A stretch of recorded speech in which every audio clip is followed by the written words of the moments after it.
বেলে মাছ রান্না করব। প্রথমে বেলে মাছগুলোকে আমি খুব পরিষ্কার করে ধুয়ে নিয়েছি। কেটে নেওয়ার পরে আজকে না একটু অন্যরকম করে রান্না করব, সেটা হচ্ছে একটু ভেজে রান্না করব। এটা টেস্ট অন্যরকম। সাধারণত আমি বেলে মাছ একটু মেখে টেখে হাতে মেখে বসাই, কিন্তু আজকে একটু ডিফারেন্টভাবে করব। প্রথমে এখানে আমি একটু লবণ, স্বাদ মতো লবণ আর একটু হলুদের গুঁড়ো দিয়ে মেখে নিব।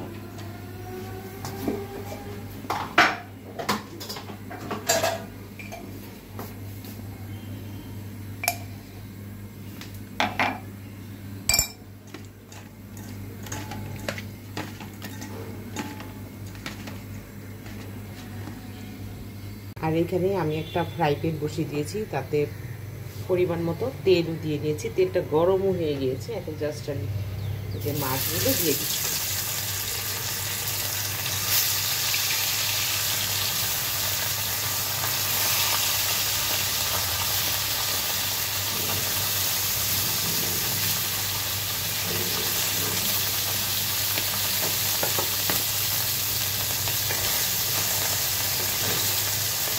বেলে মাছ, বেলে বা বাইলা বলে অনেকে। এই মাছটা অনেক সফট, নরম, তাই যে ফ্রাই প্যান, তৈলাক্ত ফ্রাই প্যানে এটা ভাজবেন, নয়তো ভেঙে যাবে।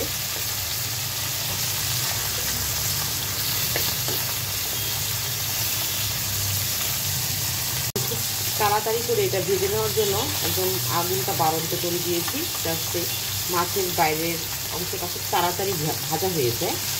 কারণ আমি আগেই বলেছি বাইলা মাছ সবাই জানেন যে একটু সফট, নরম ভেতর থেকে, তাতে বাইরেরটা একটু ভেজে নেব।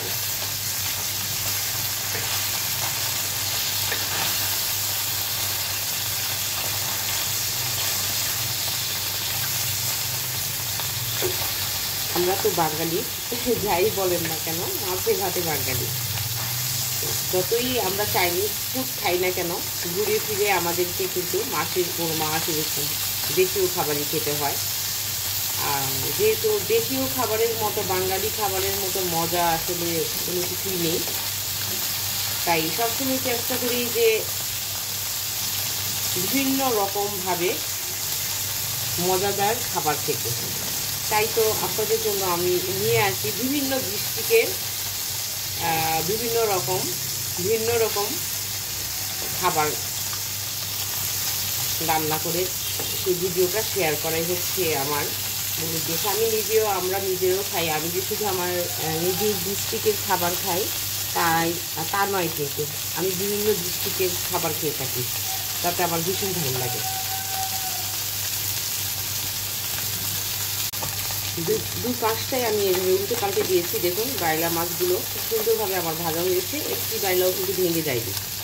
আর একটা কথা হচ্ছে, এগুলো হচ্ছে ছোট বাইলা। বড় বাইলা একরকম, আর ছোট বাইলার টেস্ট হচ্ছে আরেক রকম। ছোট বাইলা আপনারা খাবেন, এটা ভীষণ মজা।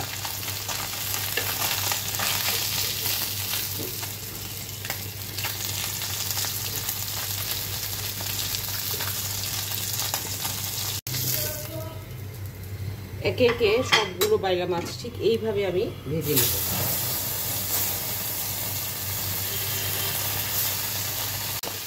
তেল লাগবে, তাই আরও কিছু তেল দিয়ে দিচ্ছি আমি।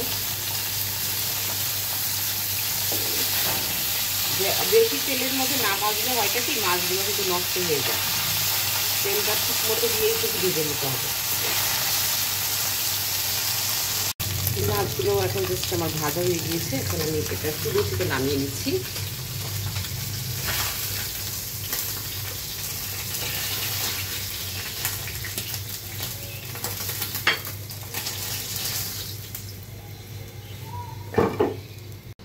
রান্নার জন্য বসিয়ে দিলাম হাঁড়ি। এটাতেই আমি বাইলা মাছটাকে ভুনা করব মজা করে। এটা আপনি ফ্রাই প্যানও রান্না করতে পারেন, তবে আমি এখানে একটা হাঁড়ি ইউজ করলাম। দিচ্ছি পরিমাণ মতো তেল। যেহেতু বাইলা মাছের মধ্যে আমি অনেক তেল দিয়ে ভেজেছি, তাই এই পরিমাণ তেলই দিলাম। মাছ থেকেও তেলগুলো সব বের হয়ে আসবে। আর হচ্ছে গিয়ে এখন আমি এখানে পেঁয়াজ কুচি দিয়ে দিব।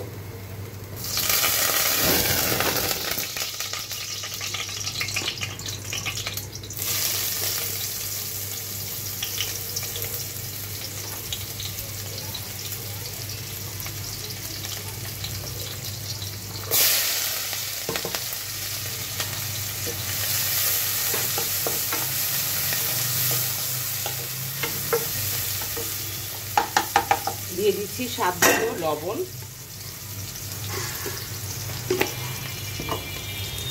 পেঁয়াজটাকে আমি মোটামুটি একটু ভেজেই নিব।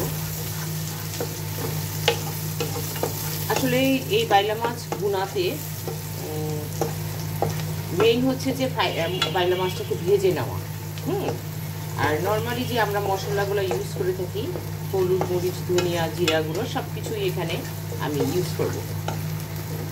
রসুন বাটা দিতে হবে এখানে।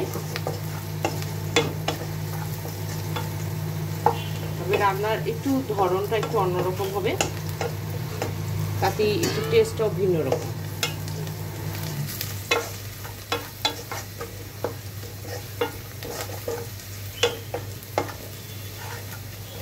দিয়ে দিচ্ছি এখানে সামান্য পরিমাণ পানি।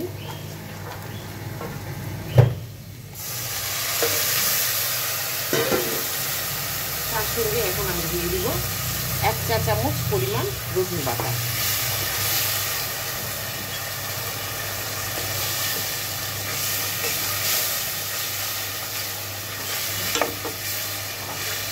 এখন এখানে দিয়ে দিচ্ছি আমি ছোট চামচের 1 চা চামচ পরিমাণ হলুদের গুঁড়ো,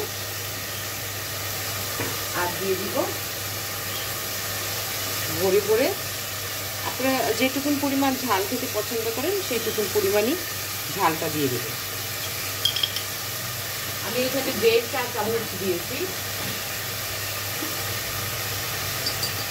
দিয়ে দিচ্ছি ধনিয়া গুঁড়ো 1/2 চা চামচ,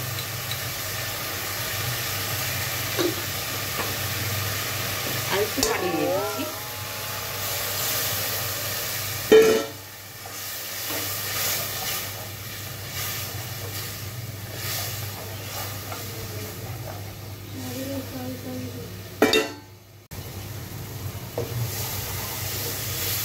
মশলাগুলো ঠিক যখন এরকম একটু কষানো হবে তখন আর একটু পানি দিয়ে দিব, কারণ মাছগুলো কিন্তু সেদ্ধ হতে বেশি সময় লাগবে না, কারণ এগুলো আমি খুব ভালো করে ভেজে নিয়েছি, ওখানেই সেদ্ধ হয়ে গিয়েছে। এখন জাস্ট এটা অল্প পানি দিয়ে দিলাম।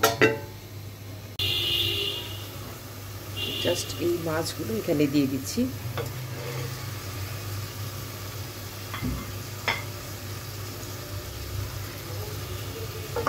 একটি মাছও যাতে ভেঙে না যায় সেভাবে কিন্তু আপনাকে এটা রান্না করতে হবে। সবচেয়ে ভালো হয় এটা যদি আপনি ফ্রাই প্যানে রান্না করেন। আর একটু পানি দিয়ে দিলাম, আর সেই কারণে এটাকে আমি সরাসরি চামচ দিয়ে না নেড়ে ভেঙে যাওয়ার ভয়ে আমি এই যে দেখুন হাত দিয়ে এইভাবে নেড়ে দিচ্ছি।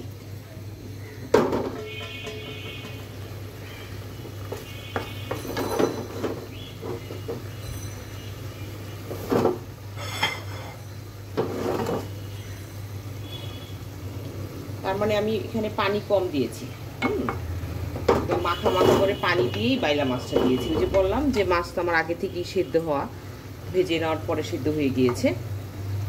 এটা এমনিতে অনেক সফট মাছ, তাই প্রথম থেকে আমি আবার একটু রান্না করার জন্য পানিটা কম দিয়ে দিলাম। একদম মৃদু আঁচ দিয়ে এখন এটাকে আমি খুব সুন্দরভাবে ঢাকনা দিয়ে দিব। আগে এখানে আমি একটু ধনেপাতা কুচি আর হচ্ছে গিয়ে জিরার গুঁড়ো দিয়ে এটা আমি ঢাকনাটা দিয়ে দেবো। সামান্য পরিমাণ দিয়েছি, খুব বেশি দেওয়া যাবে না কিন্তু।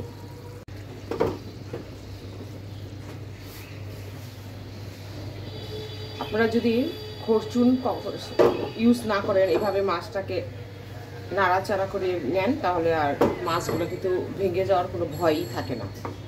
এটা একটা ছোট্ট টিপস আপনাদের জন্য, আজকের টিপস এটা। আপনি যদি এরকম চামচ দিয়ে উল্টাতে যান, অনেক সময় ছোট মাছ বা সফট মাছগুলো ভেঙে যায়। তাই আমি কি করি, এভাবে দুই পাশ থেকে ধরে এভাবে, তাতে করে মাছগুলো একদম সুন্দরভাবে থেকে যায়, তখন আর কোনো ভেঙে যাওয়ার ভয়ই থাকে না। এখন ঢাকনা দিয়ে দিব।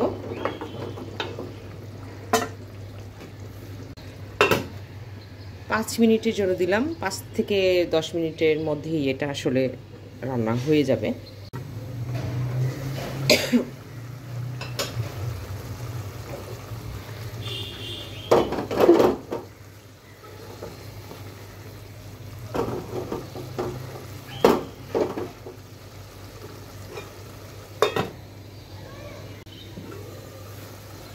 এখানে মাছের যে ভাজা তেলটা ছিল অবশিষ্ট সেটাও দিয়ে দিলাম। তাতে করে টেস্টের কোনো কমতি হবে না, বরং আরও বেশি টেস্টটা বেড়ে যাবে।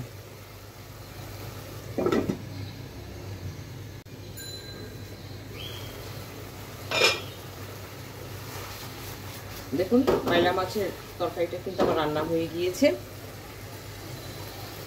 আপনারা এইভাবে ট্রাই করবেন বাড়িতে। আমি শিওর যে আপনারা খেয়ে অনেক বেশি টেস্ট পাবেন এবং বাড়ির সবাই ঠিক এইভাবেই খেতে চাইবে বারবার।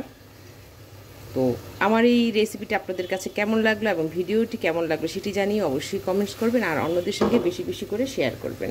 আপনাদের প্রতিটি কমেন্ট এবং শেয়ার আমার জন্য অনেক বেশি মূল্যবান। প্লিজ প্লিজ প্লিজ অবশ্যই শেয়ার করবেন, কমেন্টস করবেন, লাইক দিবেন।